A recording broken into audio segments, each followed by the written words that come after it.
मान लीजिए आप एक अब ऐसी सिचुएशन में है जहां पे आपको कुछ समझ में नहीं आ रहा आपको क्या करना है।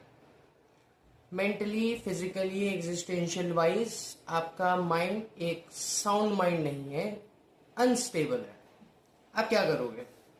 जब कोई आपसे पूछेगा कि आप कैसे हो, तो आप उनको जवाब तो दोगे, बट उस जवाब जो है वो मेटाफर्स फॉर्म में होंगे, व्यंग्यात्मक होंगे। तो उस व्यंग्यात्मक चीजों को समझने के लिए जो दूसरा इंसान है उसको भी उसी तरीके से होना पड़ेगा,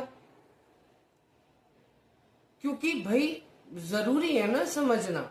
हम दूसरे को तभी समझ पाएंगे जब उसका जो थॉट प्रोसेस है हमारे थॉट प्रोसेस से मैच हो।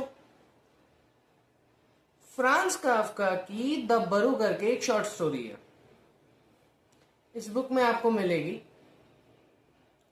द मेटामॉर्फोसिस, काफी ज्यादा लोग प्यार दे रहे हैं उसे, पढ़ रहे हैं। द बरू भी बहुत इंपॉर्टेंट है पढ़ना। क्यों? द बरो एक ऐसा नरेशन है जहां पे सुपरफिशियल फॉर्म में एक इंसान चीजें बनाता है, उसी में रहता है। अब वो उसकी इमेजिनरी चीजें हैं, ठीक है ना। उसके माइंड में उसने जो चीजें बनाई उसने उस फॉर्म में रखा। अब वो फॉर्म जो है वो सबके लिए वैलिड नहीं है, उसने अपने लिए चीजें बनाई हैं।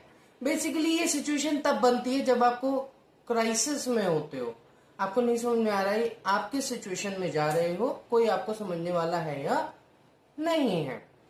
तो द बरू बहुत ज्यादा रिलेट करेगी अगर आपका माइंड जो है थोड़ा सा सफरिंग और क्राइसिस वाला है। तो ये बहुत अच्छी शॉर्ट स्टोरी है जो आपको पढ़नी चाहिए फ्रांस काफ्का की।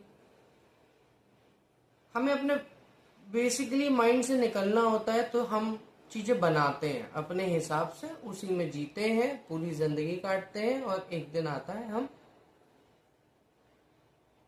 हमें लगता है हम सब कुछ समझ जाते हैं, बट ऐसा नहीं है। हम बिना समझे इस दुनिया से पलायन कर जाते हैं।